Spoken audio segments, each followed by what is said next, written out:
Hey, Nikki. Hey, Selena. And hello, everyone. And welcome to Sweet Tea and TV. Hey, y'all. Hey, y'all. Are Hey, y'all? y'all. Hey, y'all. Okay. All right. Well, we are to season 3, episode 12. But before we do that, I thought I'd toss a random question at you. Boy, you know I love those. Not Proust. Well, we're out of Proust questions, and that's why. Doggone it, But wish not I- any of those. Okay. Just a random question. What is your best scar story? Scar story. Mm-hmm. I only have 2 scars. You have 2 scars, Yes. and that's it. yes. That must be some kind of record. 2 that I'm aware of. Let's just say, I mean, it's possible there are other ones that I've never noticed, but I only know of 2. Okay, well, which one has your best story? Well, the reason I'm like hesitating, I have a scar on my forehead. Have you ever noticed that? There's like a little dent on my forehead. Okay, yeah. I don't actually know how this happened. Your baby. I think I was small, but not babyish. Mhm. I think I was like maybe 4 or 5. I have this recollection of this giant, you remember the big TVs surrounded by wood, like inset into a big wooden frame? Like a Like boob a tube, yeah. Mhm. Like a tube TV, but the important part is the wooden frame around it. Yep. I have this recollection of falling into that. And so I don't know if like I was playing or I was just learning to walk and fell. I can remember falling, and that's how I remember the scar happening. But I don't remember like getting stitches or anything after that. Oh. Isn't that weird? Well, not if you were concussed. Well, but you know what I think is really weird? And now I'm going to have to call my mom because my son has a scar over his eye. And probably his entire life, I'll tell him the story of how he got that scar over his eye as a really small baby. And it happened because he fell in the bathtub and hit his eye on one of the jets in the bathtub. I opted not to get stitches because I didn't want to make a big deal about it. But then I learned later that stitches can kind of help the scar from looking the way it does. So anyway, it's weird I don't know that story. The second scar I have is on my finger right here. And I got it at the beach because I had dropped something in a chair and I stuck my hand in to get it out and I hit an exposed spring. Ow. Yes, it hurt so bad. It hurt so bad. Was that in recent years? Yeah, I was in high school. Oh. So recent years. Why are you looking at me like that? It wasn't like when I was a baby. Okay. I'm sorry, when I was in high school, not recent years. Okay. I don't need your sass. I don't need your sass. I don't need it today. It feels just like yesterday. Those are the only 2 scars I know. Okay. That's not true. I have a third. Oh. I forget about it. Okay. I had a belly button ring Oh. and it ripped out. Oh, yeah, classic. There's that. Yeah. Yeah, I had something similar happen there. That's not my best scar story, but I What's got your that best one too. scar story? Scar story. Well, mine is also on my head. I don't know if you've ever. It's like right here. Uh-uh. Oh wait, right here. There's like a chunk of skin missing. Oh, I see you that see it? now. Okay. Uh-huh. I wouldn't call it my best because it wasn't my best moment. Right. But it is my most memorable. I mean, I'll say this: it involved a third color change in the hunch punch, my face, and a cement stair. Oh my fell. gosh! As an adult. I mean, no, I was 17. Oh, so recent years. Recent years. Hunch punch at 17. Classic. Classic Selena. How did you explain that to your mother? I mean, I don't think I tried to explain it to her. I don't remember. Oh. Maybe I was concussed. Oh, no. No, I wasn't concussed. But yeah, so that was a dumb thing I did.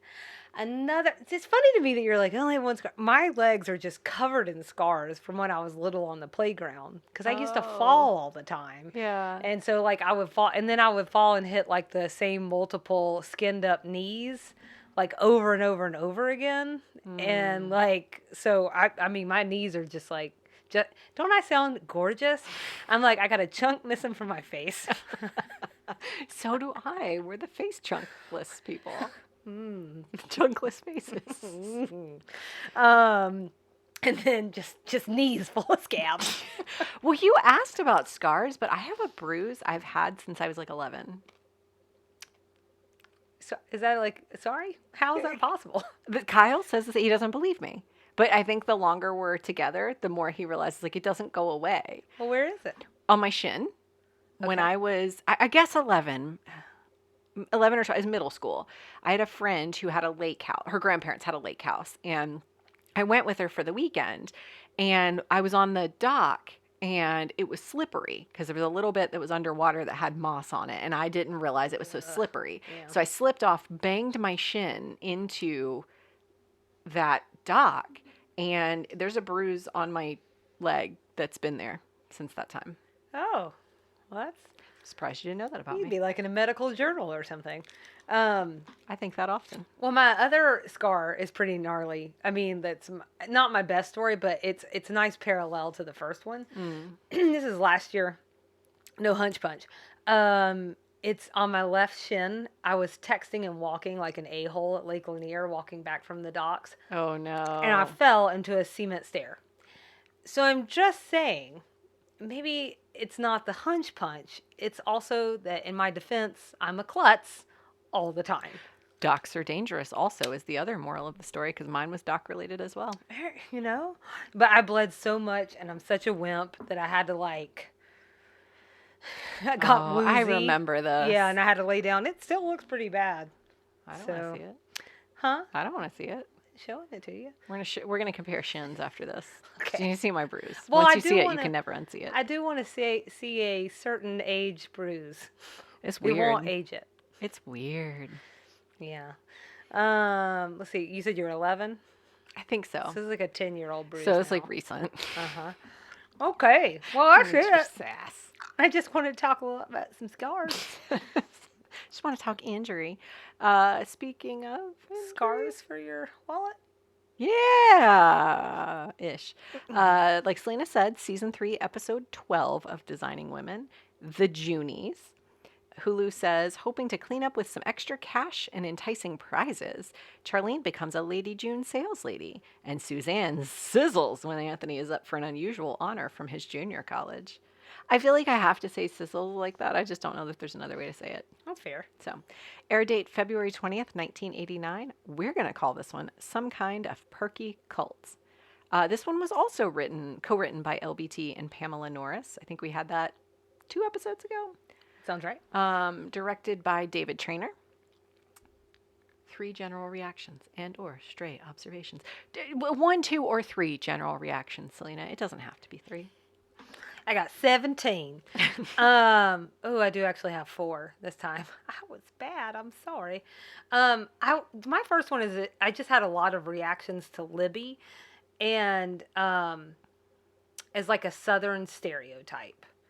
And I'm wondering what you thought about her as a potential Southern stereotype, or should I explain myself first? Carry on. Okay, so I don't think we've encountered this specific stereotype on the show before. Stereotype. Ugh, just Stereotype in stereo. But I do think it's a really important one. In fact, I would put this on the Mount Rushmore of Southern stereotypes, wedged between the banjo player in the Appalachians and the "oh shucks" young man who just moved to the big city. So, this person is always well put together, they're extroverted, they're involved in everything, they know everyone, they're a little bit of a busybody, everyone's darling and honey pie and sugar bunch. And for me, I think most stereotypes are, it's true that they are based in some reality. The same is true here, at least for me. I've known many Libbies in my lifetime. You know, they come in all forms. Some are truly genuine people. Others, I would say, you may want to watch what you do and say in front of them because it might be weaponized at some point. This is just my experience. It's certainly not something that you can back up with data or anything. I tried. I was like looking around. I was like, does anybody know about this stereotype? But does any of that sound familiar to you? I think I understand what you're saying. I don't know. I don't know that I've met that person frequently. I do. As I'm looking at you, I'm thinking of someone that I know that might fit Is that it me? stereotype. As I'm looking at your face, I'm thinking of you. Um, so yeah, maybe. But I think that person Was it that probably 6 months that you lived outside of the South? I think that person probably exists in most societies, Southern or not. It's just the way they talk might be different. Right. It's the darling honey sugar Yeah. bunch that really puts it over the top. Yeah. But it is kind of I mean, it's not, it's like they're kind of shiny and like they're very magnetic and charismatic. And they're just, and I do think there's a little bit of a busybody quality to them. Yeah. Yeah, for sure. I say all that to say, in the future, it would be interesting to do a deeper dive into Southern women's stereotypes. Oh, uh-huh. Because there are many, especially in entertainment. I think some get it right, some get it wrong. I think there are some things that are very flattering, and I think there are some things that are very unflattering. And I just thought it could be kind of interesting. And maybe with us talking about it this far in advance, maybe people have some thoughts that they want to share about things for us to look into. Yeah. I think all of my reactions are stray, which I feel like is my general observation about this episode, which is like, not much of it resonated with me, except that I'm super interested in this concept of like a multi-level marketing organization, if you will. Good. I did have a question for you. Okay. Have you ever been approached about joining something like the Junies? I feel like in my life, and I'm gonna so everyone knows, we are going to talk about multi-level marketing in this week's Extra Sugar. You're welcome. And I'll go into a little bit on my experience, but I will say, and like what my thoughts are, but I will say here that I've seen in many people that I know, or people's parents. It's usually like family friends get involved in different things. But I've never really. I don't think, even if someone approached me, I would just be like, I'm good. Oh my gosh, I think that I get really anxious about someone approaching me without me having the jump on them. Oh, a stranger? Yeah. Oh. The only thing I can think of, it's not multi-level marketing, but I will literally like turn around and go somewhere else, is if they're outside selling like Girl Scout cookies, because I can't tell people no. Yeah. I don't really want them either. I'm just ready to like go somewhere else. Well, that's what happened to me actually. So one time recently, I was in my mid-20s. I was at Michael's, I think it was. I think I might have even been getting ready for my wedding. And I was like on a lunch break at Michael's. This woman approached me and she said, hey there, my name's whatever. I just couldn't help but notice how pulled together you look, how professional you look. And you just don't see a lot of young women that look like that, or something along those lines. And she was like, that's exactly the kind of person we're looking for. And being in my early 20s, mid 20s, I was thinking like, oh, am I about to get offered a job? Like, this woman doesn't know anything about me. And she was like, my name is whatever, and I'm with whatever organization. I honestly couldn't tell you what it was. But she said, could I give you a call sometime and let's just talk? Because I think we have some opportunities for you. And I think she was intentionally vague about what she was with so she could talk to me later and get me like more in the weeds with her. Ensnared? Yes. And I also cannot say no to a person. Yeah, it's hard. So I was like, yeah, sure, of course. Here's my phone number. I'd love to talk to you. Then she started calling me. Oh. This woman called me multiple times a day for about a week and a half or 2 weeks. And I kept having to avoid her because she would not go away. She was in a pyramid scheme and she really needed to get you in there. She was 100%, because I think I did end up getting her name or her phone number or something. I ended up Googling this person and somehow I was able to see like, it wasn't something like Mary Kay, but it was something similar. It wasn't Mary Kay, but something similar to that, some sort of makeup company or something like that. And she really, really, really libbied me. She went hard. And fortunately, in this day and age, it was like where I was not where I live, so I didn't run into her again. You can avoid people pretty easily by phone. So that was weird. And then I had another experience that I'm just remembering as I'm telling this story. My dental hygienist tried to recruit me. Oh, you told me about this. She looked up my phone number in the records and called me on a Sunday to try to get me to join her. And I stopped going to that dentist because I found that so uncomfortable. Yeah, that's brave. It is, isn't it? But I think we'll get into it. I think that's how desperate people become. Yes. Like they're like all the, I don't mean this in a rude way, but like the etiquette goes out the door. And I think it's because a lot of people wind up being in some rough situations. Yeah. So, but it's funny because it sounds like you got like almost like a warm chattering. Yes. Which is my second general reaction. Okay. Whether or not we need is probably strong to talk about any of the techniques incorporated by the Junies.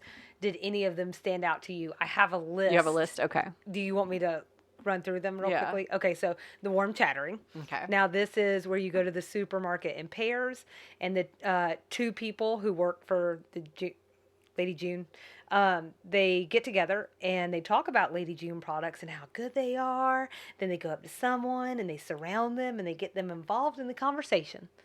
So it's weird. Yeah. And so you can tell me which one of these. So that was not the technique this woman used necessarily. It was just her walking. It was just her, and like she was love bombing you, I think, but we'll get into it. Okay. Okay. That sounds right. But she immediately flattered extra me. Sugar. Okay. Right. Of course. Yeah, I think that technique probably is the one that resonates with me. Yeah. But how do you feel about warm chattering, though? How would you love that? Well, I'm trying to figure out how they would ever suck me into the conversation, because when I'm out in public, I am heads down. Pretty heads down. I'm actually the person that like I have to chide myself on this sometimes, that like if something's going down, that's not cool. So if something bad was happening, if someone needed help, I'm not the person to help them because I'm not paying attention, because I'm heads down trying to avoid any interaction that is outside of what I'm here for.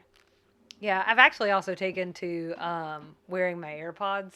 I can't bring myself to do that quite yet. Oh, it's good. I feel weird doing it.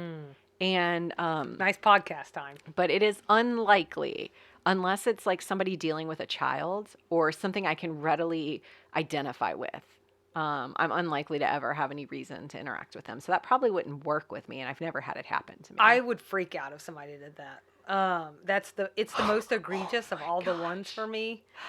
It's just reminding me, though, about the time I was at Costco, and this is not an MLM. You get approached more than anyone. I have a problem. I was at Costco, and I was shopping for vacuum cleaners, and I had really done a bunch of research on vacuum cleaners, and I thought this woman standing next to me was a fellow consumer. So I start telling her all the reasons I was going to buy this vacuum over this vacuum, and she starts talking back to me. You don't sound heads down to me. Knowledgeably. And, well, I think she asked me a question or something. She responded knowledgeably, and I thought we were two people who were just going to figure this out together. Turns out she was a salesperson for the first company I wasn't going to buy. I ended up buying the first one. She sold me hard. Oh. Yeah. And I can't say no. Yeah. She was standing there. That's how I became the owner of a $40 thing of cookies one time from Boy Scouts. I'm very happy with my purchase. Yeah. I still think I might have liked the other one better. I wasn't happy with my $40 box of cookies. They weren't good. $40 I might have been able to say no to. It was for cookies. This is why I'm almost close to just turning around and going to another grocery store. I'm like, nope. Okay, another one that they had was where there's different levels of sales ladies, and they're named after flowers, with orchids being the best and ragweed or something being the entry level. I don't know anything about that. Well, this is just like your reaction to it. I don't know anything about that, and that sounds like it could either be wonderful or terrible. So, like, if they call you ragweed, yeah, I'm not going to join. But if they called me something like daisy, that sounds nice. Oh, there are daisies. I think that's what Charlene might have been trying to work towards. Or maybe a sunflower. That's nice. It's nice. I don't find as problematic. It's kind of cutesy. I get it. It's fine. Listening to inspirational sales tapes. That sounds awful. Yeah, and like mind control. Yeah, like what is it called? A subliminal messaging. Like underlying it all was like, sell more product. Kind sell of. more product. Yeah. Yeah, I'm really weird about that sort of stuff. There's a podcast that I occasionally listen to if the topic interests me, but it's very much like a make yourself a better business person sort of podcast. And sometimes it feels very gimmicky and very like quotable to a inauthentic way. So I'm very sensitive to that. And if it feels too inauthentic, I can't do it. Sure. Their motto is don't think of excuses to fail, think of reasons to succeed. It reminds me of what is it called? That like that positive framework where you're supposed to always be positive. Toxic positivity or something. Oh, we'll talk about that a little bit in Okay. Extra Sugar. That's what it makes me think of. Right. Like, I think that's a fine saying. And who doesn't love a work poster with a kitty hanging from a tree? Sure. I mean, who Hang doesn't? in there, Jack. Hang in there. But at the same time, when it is used with no room for other emotion, Right. then it's problematic. Yeah. For me, and maybe the world, but whatever. There's a Lady June anthem that they hold hands and sing together. So I was in a sorority, and this sounds sorority-ish, so I guess I'm not allowed to say it. It sounds culty. So that sounds beautiful to you. I didn't say beautiful. It just sounds normal. To me, after a warm chattering, that is the next thing that I'm like, no. Until you're in it, and I think maybe you'll get into this. Until everybody's in the cult. Until you're part of it, and you feel like you're one of a group, and then you feel like you're part of them. Keep going. I am so lucky I didn't get sucked into one of these things. Because I am the sort of person, I guess I could be super influenced because I'm like, oh, we're all daisies together. We are one selling fun. Honestly, I think that the thing that strikes me more than anything else in that research, is just as a foreshadowing, is that the human race in general is very susceptible to both cults and groups that use culty techniques. I think we're pack animals and we want to be part of a pack. Mm-hmm. And so anything that makes you feel included or purposeful to a larger purpose is appealing. I think that's right. All right, solved. We won't even do Extra Sugar this week. Okay, I looked for things to see if there was anything about like MLMs in the news at the time. Oh, uh-huh.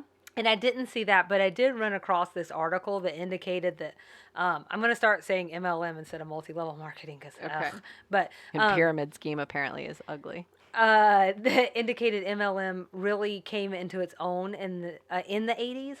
They go into several reasons this was the case, from court cases to technology, but the one that really resonated with me makes a lot of sense, and that's the promise of a more flexible lifestyle. This idea that you're your own boss and in charge of your own time, and you're not just a cog in the machine. And I just think generally as I watched this episode, that felt like it was very relevant to today. Because Sounds nice. We're still having this conversation, right? But a lot of it's around telework and remote work and things that really amped up after the pandemic. I think you're selling me on the MLM. I like that structure. I like the idea of songs. Oh, did I not tell you that this is going to end with like me trying to get you involved in Mary Kay? I swear it was a pink Cadillac. When I think of MLMs, I think of at least two storylines. One is Uncle Rico from Napoleon Dynamite selling Tupperware. Do you remember this when he backs over the Tupperware? Dang it. That was one. And two is there was an MLM plot line on Working Moms this last season. Oh, the very, very newest one? Yes. I haven't watched it yet. It's really good. It's very similar to what's happening here. Yeah. I think you'll see that thread in anything you see because... With the... if you haven't seen it, I'm not going to say it. But there is one key difference between that plot line and this one. Okay. What else you got? Well, now, I don't even know where we are in strays or general, so I'm just going to jump into what's next on my list. Sure. An identification on Anthony's college. Yeah. They call it Kennesaw Junior College. We call it Kennesaw State University now, but at the time it opened in 1966 until 1976 when it became a 4-year school. It was Kennesaw Junior College. Okay. But if you ask me to count my Southern references at the end of this season, I'm counting it. Yeah, why wouldn't you? Oh, because it's in your Southern references. Just making sure it can go in Yeah, my yeah. Southern reference count. I don't think I put it there, but sure. Counts. This is my last general reaction. Not that it matters. I'm not entirely sure who Lady June is emulating. It seemed to me to be a mashup between Mary Kay, which is a very female-centric business. Lady June has diamonds. Mary Kay has pink Cadillacs. But the product is different. The product to me reminds me more of Amway, who, like Lady June, sells home products. And Amway, if for those who don't know, is like that's the largest MLM company in the world. So, I didn't know that. If we were trying to find some real world roots for the not true company that we were seeing there. Strays. Real world roots is interesting because that's my first stray that I have listed here, even though my last one sounded like a stray too. I did some Googling, but I wasn't successful in finding anything. But I'm super curious if either LBT or Pamela Norris, since they co-wrote this episode, if either one was homecoming queen in school. The reason I bring that up is because that speech that Suzanne gave about the queen felt like something only a former homecoming queen or someone who loves a former homecoming queen could have given. It was pretty impassioned. Let me tell you something about homecoming queen, Anthony. Homecoming queen is not just a gorgeous, beautiful, elusive love object, but a symbol of pride and dedication to one's school. You know, someone chosen by the students as their representative at a time when all students, past and present, come together to salute their alma mater. Doesn't that feel like something a homecoming queen would say? Okay. Yeah. I didn't think about that when I was watching it, but you've sold me. The first part, like the very Suzanne part, the elusive love object, a beautiful one. I feel like that's something someone who like has only seen homecoming queens would say. But for someone to take the step back and say, like, this is what they represent, whether it's true or not, I don't actually know why we have homecoming queens, but that sounds as good of a reason as any. It just feels like something a beauty queen would say. Or someone who's known a beauty queen. Yeah. Homecoming queen. Sorry, homecoming not the same queen. thing. Yeah, get it right. Sorry. Well, on that note, that brings me to a stray for me, which is that I felt like Anthony's college seemed pretty progressive regarding their stance on homecoming queen for 1989 because, they didn't call it that anymore. It was a representative because homecoming queen is sexist, elitist, and outdated. And they didn't want to be exclusionary to men. And I thought that was real progressive for the times. And on that note, I feel like we learned something about Suzanne we probably already knew, but was a helpful reminder. Because when all of that is coming up, Anthony tells her it's a changing world. And she said, well, I don't care for it. It's very much her. She's not terribly progressive. Does not want to be. She's a traditional gal. She's very traditional. My last stray is that I'm pretty sure Anthony was like 24 years old last season, and in this episode, Julia says he's 30. Oh. So, how old are you, Anthony? How old are you? What else do you have? I have two more strays. Yeah. They said Libby Coker made 60,000 digits in 1 year. I pulled a Selena and I looked that up in 2022 dollars. It's about $141,000. Oh, that's a lot of digits. Yeah, that's pretty nice. I thought that was interesting. And then also I should note we got a Helen Van Patterson Patton throwback, which is Suzanne's alias. I loved it. That made it into my likes, which sounds like a really good way to segue into likes. And I'll go ahead and just say that specific one, which is really a lot of Suzanne parts I liked in this. Yeah. One was that her distracting Libby at the convention as none other than Helen Van Patterson. So I love that. That was great. But it was also her take on women like Libby. Oh. And maybe this is what put me in the mind of that stereotype, too, because she really kind of drives it home here. But here's what she says. No offense, Julia, but if this Libby person is as bad as you say, you are way out of your league. I know these kind of women. They'll kiss you and call you honey and slop sugar all over you, while all the time they're just thinking about themselves. I mean, that Terminator stuff doesn't work with them. You've got to fight sugar with sugar. they'll find that's a job for professionals.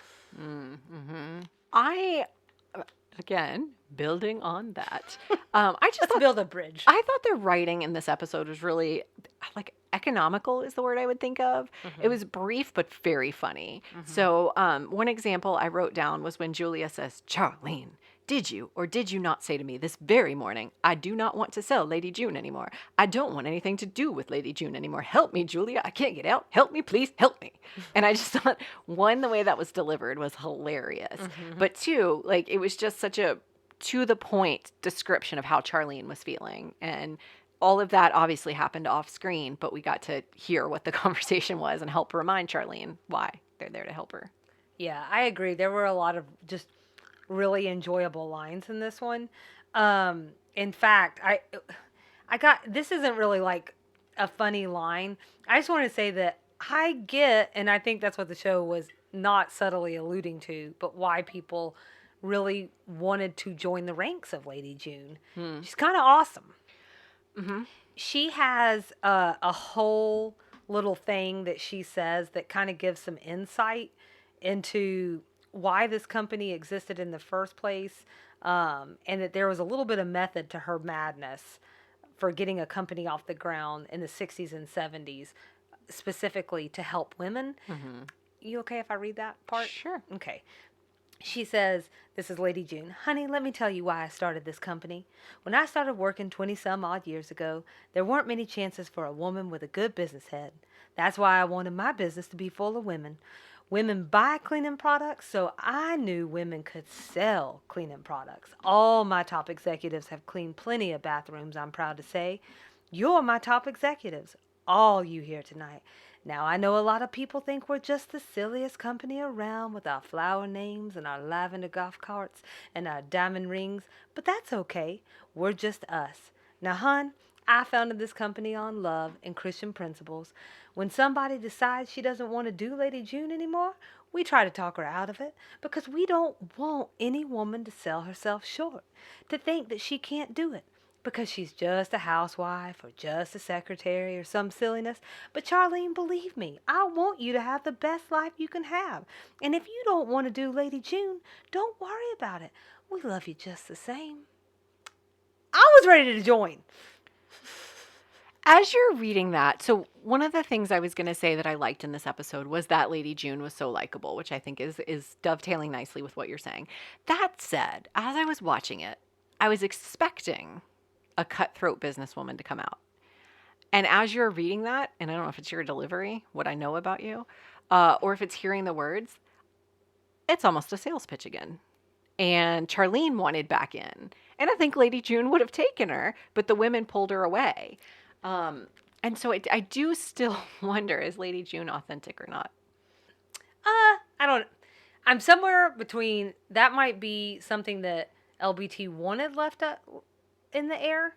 Yeah. Or I think this was a really hilarious way to shine a light on a problem. Yeah. Like we know LBT does.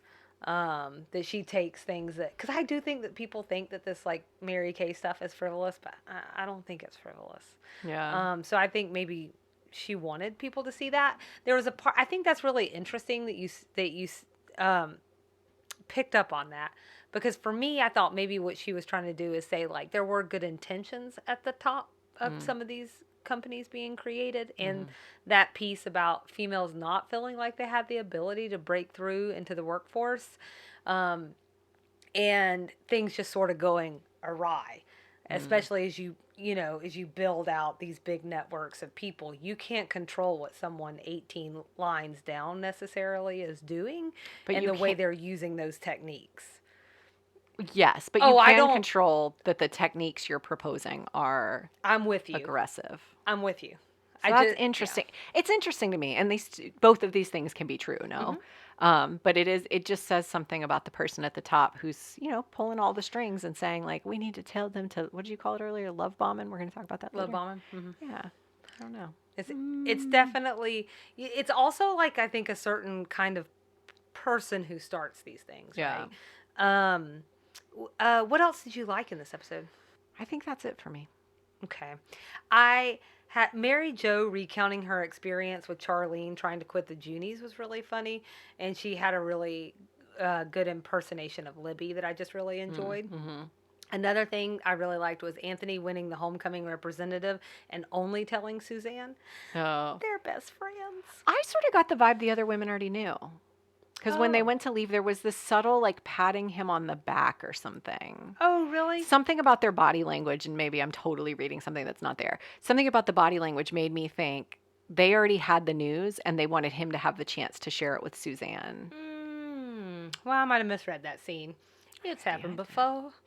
The last thing I wanted to say that I really liked, especially since I've been a little critical of the A and B plots this season, is I want to be sure and say that I really like these two plots together.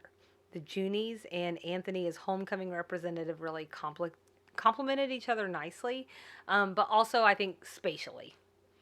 Like I feel like I was getting enough to understand each one, and I thought it worked well.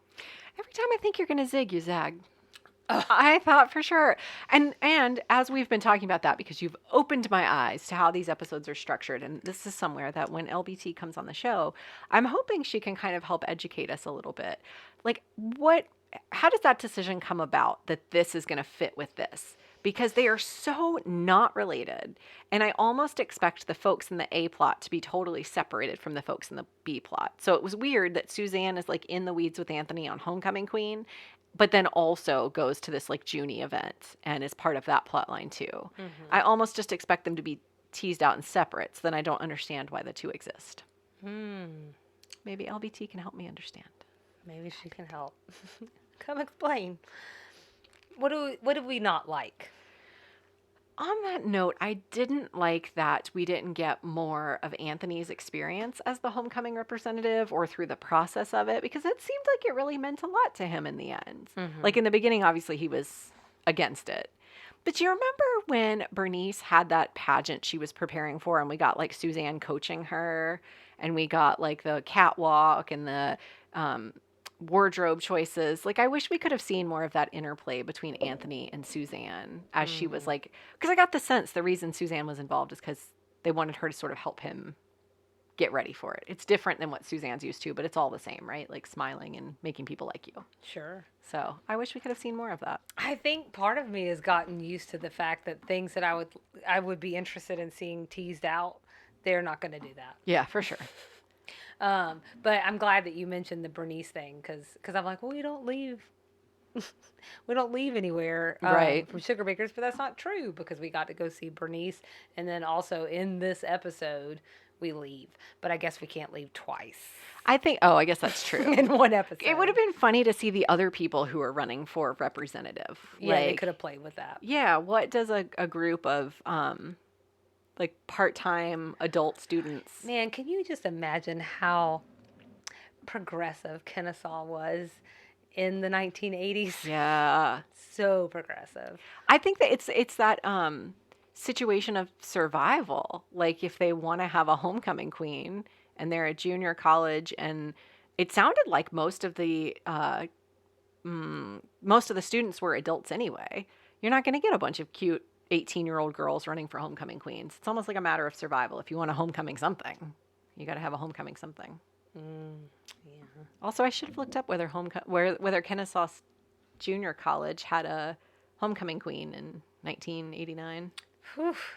Had been some deep research. This is like one of those things again where I feel weird about sticking it in the I didn't like it category, but one thing that stood out to me that I would just say, like, I did not really like Roger, or as I like to call him, #MeToo Roger. Is Roger the one that is like, come to my room? Yeah, that tried to lure Suzanne. I have some cleaning products for you. Well, and then one of the women insinuating this has happened before. Yeah. It was like a 30-second stint for how to catch a predator. So, and the fact that it just gets played as a joke at that time, which, I mean, it was kind of funny, but you're just kind of like, geez. But anyways, that was, I don't take it away from the show at all. Just one thing where I was like, all right, Roger, we see you. Do you want to rate this sucker? Sure. My rating scale is Labrador Retriever Homecoming Queens. Oh, all right. And how many Labrador Retriever Homecoming Queens do you have? 4 out of 5. Okay. I feel weird when I don't have a lot I didn't like about the episode. I feel weird rating it. Your Anything rating? other than 5. But I watched this one a couple of times and I didn't hate it. It was just a little something to me. I did like that Lady June ended up being likable in the end. Although, as we've been talking, I've been thinking more about her character and wondering, is it all a facade? And I like the storyline just fine. I did appreciate, true to character, that Charlene would be the one to get sucked into this because it is true to character. If they had tried to play that off on Julia or Mary Jo, I would have been a little annoyed by that. So I was glad they knew their character and used this as a vehicle for her. So 4 out of 5. I give it a 4.8 out of 5 smiling, chirping bulldozers. This is what Julia calls the Junies. I thought the plot was interesting, but also like a hair realistic, especially for that time period.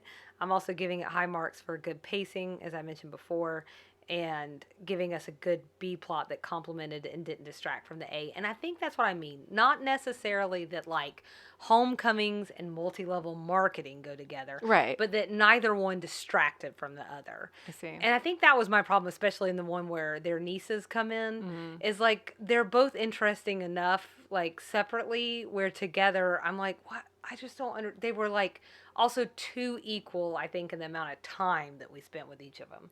Where technically a B plot should be less important and you spend less time there.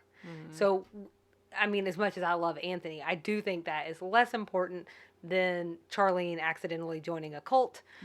And I think that we could spend less time there, and I think that makes sense. But we still get to get the warm fuzzies, and that's nice. I also like that it captured their closeness as friends. Not just them going to rescue Charlene, but also this blooming relationship between Suzanne and Anthony. Even if the women did already know, the rest of them, that was a real special moment, I thought, between Suzanne and Anthony. And I really liked that. Yeah. Like it was, and you could tell, for as much as sometimes we're like, gosh, Suzanne, why did you be nice to Anthony? Right. Like you could see that love and affection there more than I think we've been able to see since maybe Stranded. Yeah, I think so. So who won the episode and who buttered our biscuits? I think it's another victory for the dynamic duo you were just talking about, Anthony and Suzanne. Love She it. was so proud of him, and they kind of worked together as a team and bonded over this. So I liked that. Warm fuzzies, the way you just said it. Yeah, sometimes you need a warm fuzzy, I you guess know? that's true. I guess I'm doing maybe not the best job, like, narrowing down. But Anthony literally won homecoming representative, so that feels like an easy win. But Lady June, you know, she has her own cult and enough charisma to have one. So, Well, good okay. for I mean, her. company. Sorry. Jeez. Who lost the episode and who served us lumpy gravy? The Lady June Bells, they lost Charlene. Oh, I like that. That's good. I'm going to go on the other side and say Charlene. She lost the Lady June Technical. Bells. No. Oh. She got saddled with some pretty expensive cleaning products. Oh, yeah. But I'm also tempted to say that anyone on the receiving end of a Lady June warm chattering is also a loser. That's some lumpy gravy. You're right already there. miserable. You're already at the grocery store. Now someone's approaching you about cleaning products. It's just like an extra kick in the pants. Good call. Did you have 80s things on your list? I didn't have any this time. Okay. Just this whole concept about like a Lady June feels very of this time period. When I'm thinking about like the classics, like the Avons, the Mary Kays, and the Shackleys. So I don't, or maybe not. We'll find out in extra. Definitely not after that lady approached me. Two different people have approached me about joining one of these. One, at least, I know was beauty products. I can't remember what the other one was. Yeah. Real deals. You're a real target. We'll have to watch you. But I got some things that might make you feel better about that. Southern things. We had a couple of Southern sayings I thought I'd call out. Okay. Oh, my soul, slop sugar all over you, get the heck out of Dodge. All felt Southern to me. That's it. Okay. In addition to that, we get Julia calling her Mary Jo Hell's Bells. just this Libby. Sorry, we just got a string of those, but like the sugars, the honey pies, the sweeties, the honeys, Oh, just like replacing someone's name with, you know. Mm-hmm. I do think just an aside. I think some people can get away with that just fine. I think others don't get away with it as much. So, references that we need to talk about. I think I have 3. Talk to me. The first one is the Moonies. This term refers to members of the Unification Church of the United States, which is a religious movement. It began in the 50s and 60s when missionaries from Japan and South Korea were sent to the United States by the International Unification Church's founder and leader, Sun Myung Moon. The term Moonies is considered derogatory to mean someone who is brainwashed, and major news outlets' style guides discourage its use. Yeah, it's interesting. I've heard of the Moonies before, but I think it's just one of those things that I'd never really looked into and I didn't really understand it. But they're most known, I guess, for like these mass weddings.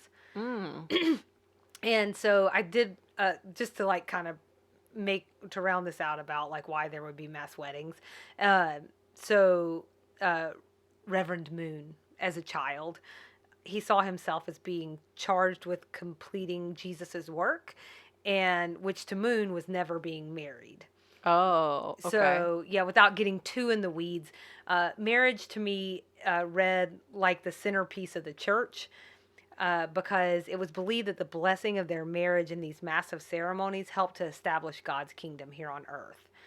So, in addition to when it really came to the U.S., by the 70s, it was being identified as a cult, and then people were trying to deprogram their kids, suing the church, and there were even congressional hearings that led to Moon being convicted of tax evasion.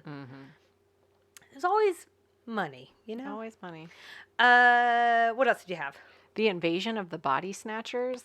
Mary Jo did an interpretation of that. So it was a 1956 American science fiction film about an extraterrestrial invasion that begins in the fictional California town of Santa Mira.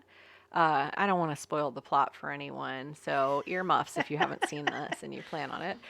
Alien plant spores have fallen from space and grown into large seed pods, each one capable of producing a visually identical copy of a human.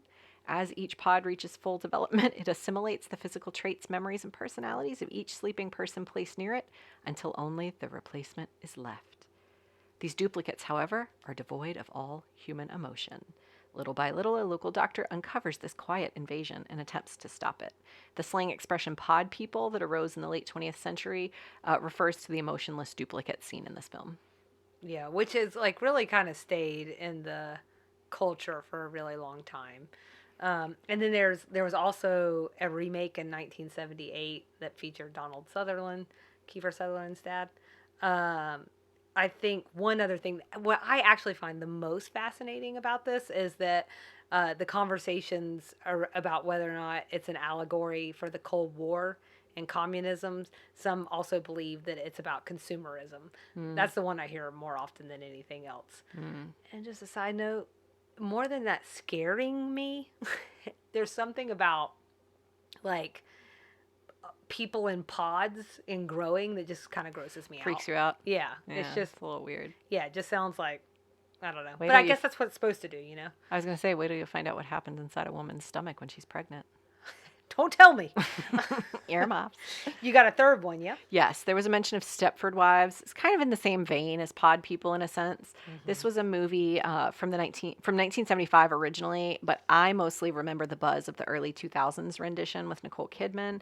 Basically, it's a psychological thriller about a town of very subservient wives. That one is more recent in terms of the remake, so I won't spoil that one, except they're very subservient. 2004?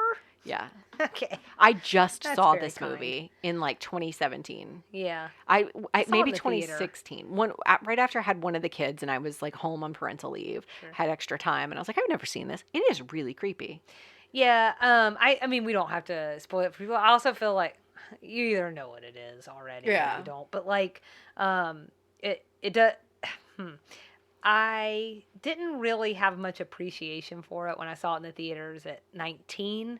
Now, I think it's probably been like 4 years or something since I rewatched it, and I have much more appreciation for it as like an old woman who's kind of like been through a little bit more life. Yeah, and I think the very current cultural environment around women's rights and women makes it all the more prescient, I think. I think you're absolutely right. And I mean, I think, this idea just embodies this segment of the world who would love for women to stay in their traditional roles as wife and mother. But I think, there's something to it that we see captured in this episode, which is sort of like these ridiculously high expectations that we put on women. We must do everything. We must be everything. We must be some sort of like unreachable level of perfection. And I think that's a very persistent concept that keeps getting fed to women in different ways through different channels and means. But that when you boil whatever that new shiny package is, it always comes back down to the same thing. So, yay. That was your last one? That was my last one. Okay. I got a couple other ones on here, but I don't think any of them are that important. I will say that just because there's been several times where a commercial or something gets mentioned, and I usually either fail in finding it or it takes me like longer than I want to admit to find it. Anthony describes his homecoming win as a feeling like that dude in the margarine commercial. I found it on the very first try. It's an Imperial margarine commercial from the 80s with a little kid eating a muffin, singing the Muffin Man song, and then suddenly he's in a Polaroid picture wearing a crown. And I just want to say that was my crowning achievement, that I found that sucker on the first try. Congratulations. Thank you. Should we talk about any cut lines? I have 3, but I'm only going to mention 2. Because one's really, really brief. Okay. After Charlene said she joined because Libby needed her diamond ring, this part was cut, and I'm sharing it because it gives us some perspective on why this was so appealing to Charlene. Excuse me, but did I hear you say diamond? Yeah, Lady June gives all sorts of prizes, but if you recruit a certain number of sales ladies, you get a 1-carat diamond. I'll just be doing it for a little while. I could use a couple $100. My Christmas bills were real big this year.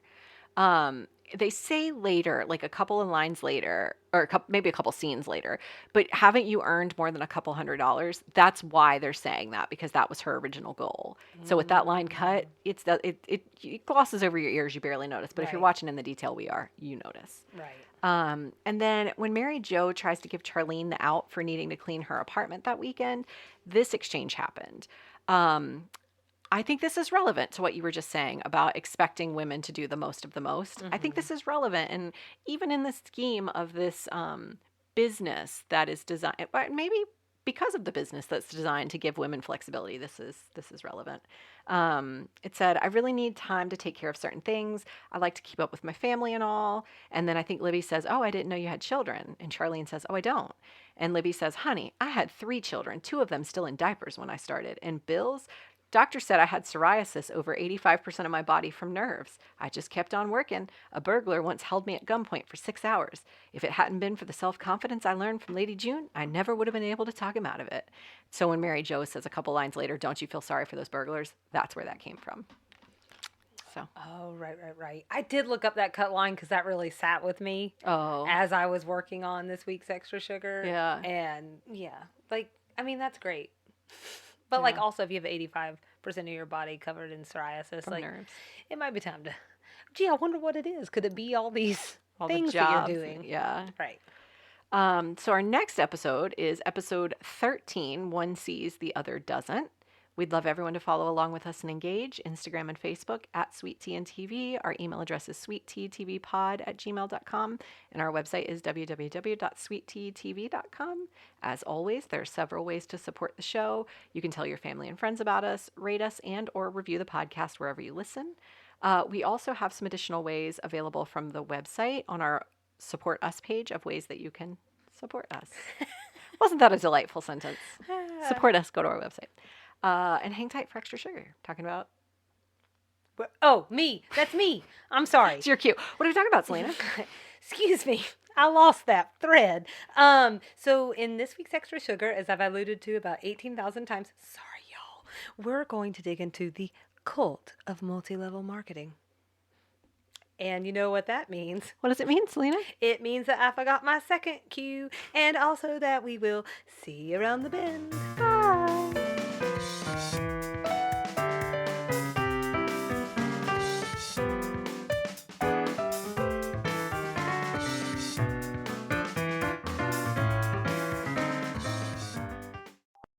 Well, hello, and welcome to this week's edition of Extra Sugar. So, Nikki, when I first set out to work on this segment, my plan was going to be to focus on the scheming of multi-level marketing organizations. But the more I researched, the more I was compelled by something else, and that was how much they put me in the mind of cults. Yeah. Awkward. Right. So I'm certainly not the only one making the comparison, and I don't want to sit here and act like I've stumbled on something amazing.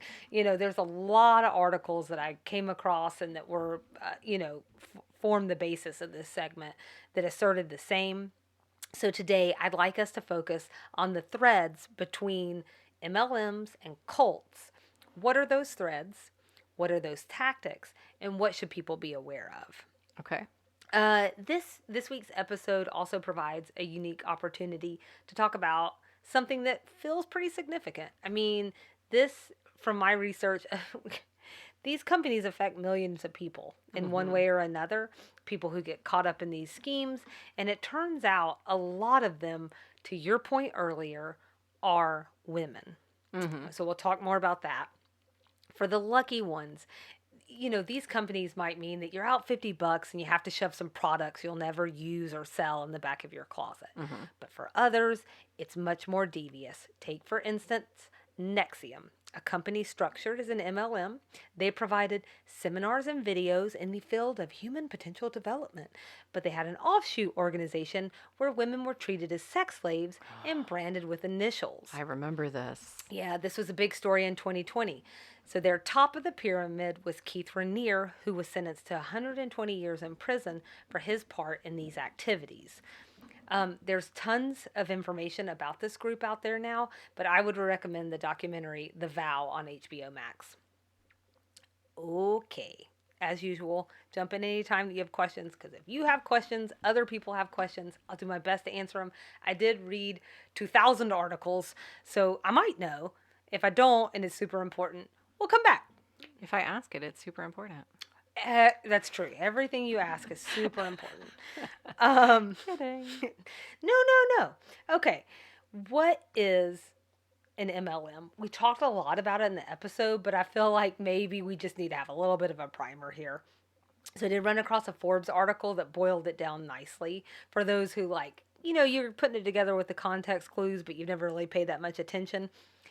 MLM is also known as direct marketing, network marketing, or influencer marketing. It uses people instead of retail outlets to sell products to customers. This puts the responsibility for selling into the hands of independent distributor networks.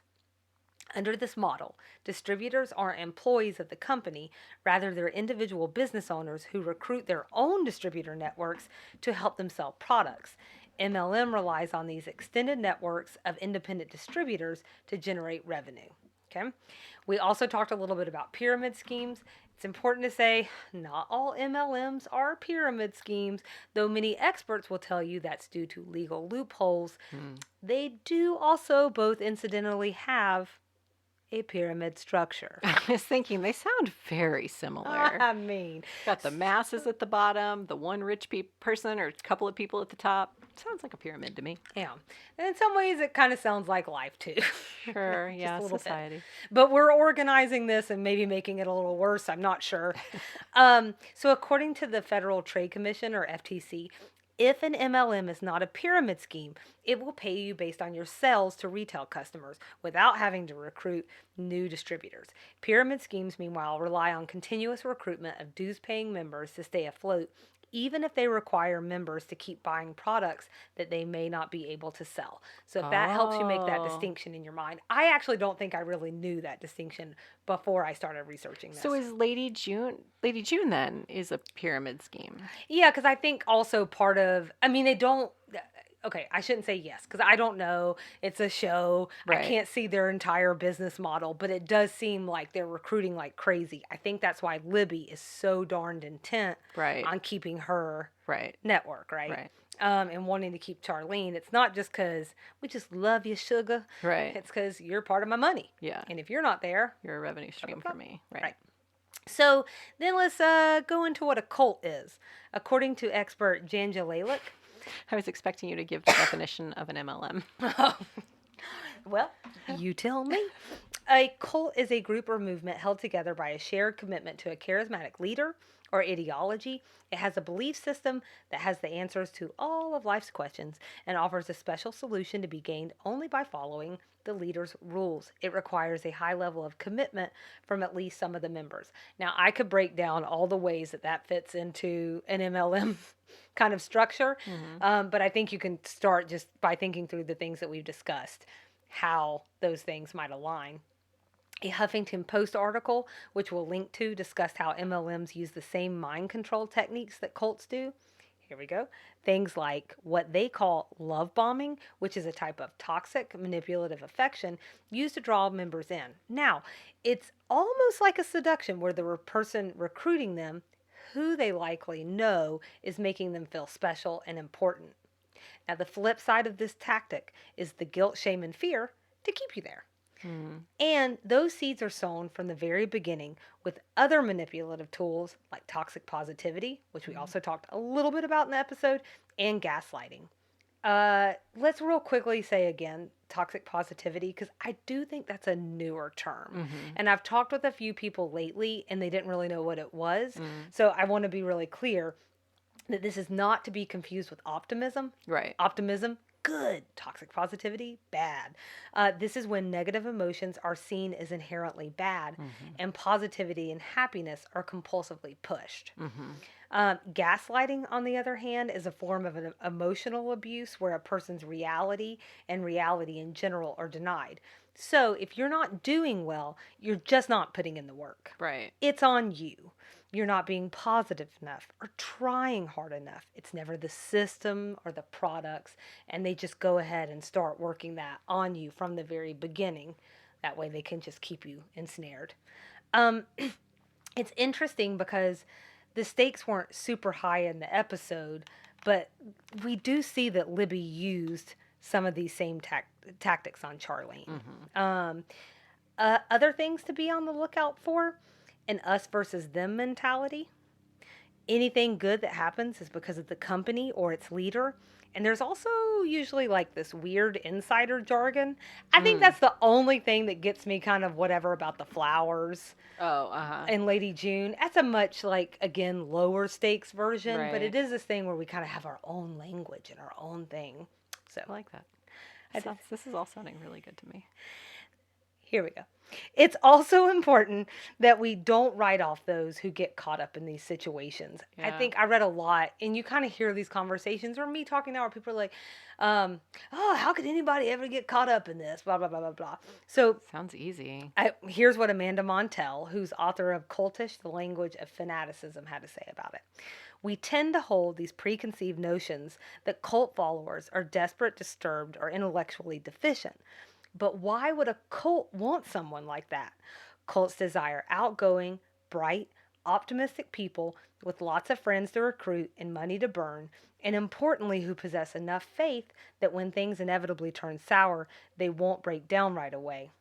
She goes on to say, it's not stupidity that makes people vulnerable to MLMs like LuLaRoe. Instead, it's a breed of optimism that comes more naturally to people who've been taught that the American dream was made for them, like PTA moms with sunshiny faces and saucer-like blue eyes who believe white men in suits when they say their business is a pure meritocracy and that those who work hard enough will undoubtedly succeed. The next thing I wanted to talk about a little bit was the women aspect. Okay, so it's no accident that Montel specified PTA moms. Indeed, it is women who are targeted the most. According to Direct Selling Association, 3/4 of direct sellers are women. Oh, wow. Why? They're enticed with promises of flexible hours, unlimited earning potential, and the chance to be their own boss.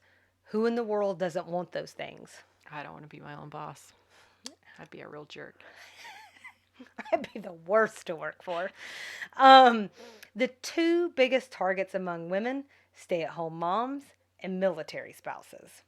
Got some articles we'll link to because this is actually just a segment, not a dissertation, that'll kind of lead you through those things. But it still comes back to those basic things I just said with the flexibility, wanting to be with kids as much as they possibly can, and those kinds of things. All right. In addition, a Media Matters report released just this year found that It Works, which is an MLM selling questionable diet products, was targeting young, low income women and exposing them to possible physical and financial harm. Oh, no. Physical harm. Because they're Oh, diet products. got it. Understood. So another kind of interesting thing that I was not expecting to find is, according to a Huffington Post article, apparently Mormons are often targeted by MLMs, specifically exploiting this emphasis on traditional family roles, quote unquote, encouraging women to be stay-at-home moms and maintaining a close-knit community. In fact, Utah, home of the Church of Jesus Christ of Latter-day Saints, that's quite the mouthful, is also the unofficial MLM and direct sales capital of the world. The state has more MLMs than any other state per capita, and at least 15 MLMs are headquartered in Utah County alone. Wow. So I don't know if you've seen the docuseries LuLaRich. I haven't seen it, but I've read about it. Really good. You actually mentioned it, and I took that as a recommendation and ran with it. Oh. So, but in that documentary, they discuss Deanne Brady and Mark Stidham, the husband-wife duo behind LuLaRoe, and they're Mormon. Now, that alone is certainly not problematic, and I'm not trying to say that at all.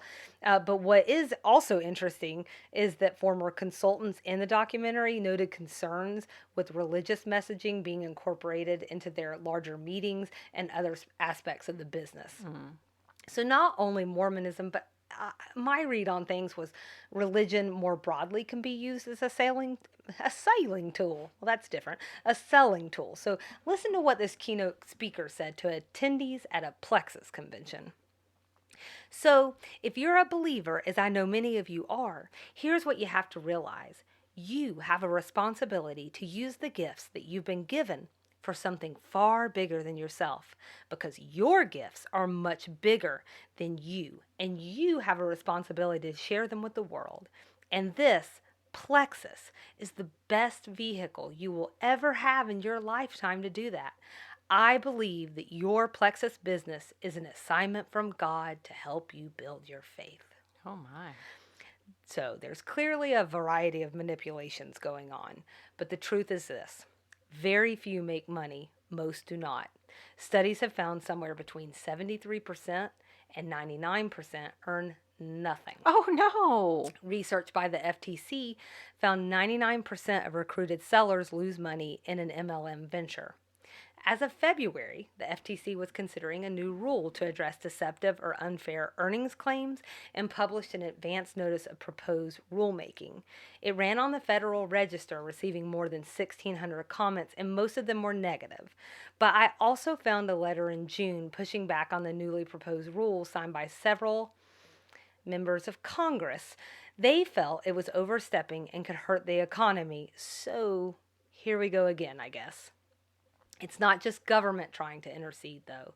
At least one social media platform has taken a stance. TikTok banned content promoting MLM companies back in December 2020. I kind of wonder if it had to do with the vow and the information that was coming out about Nexium or whatever. But the truth is, enforcing these rules is really hard.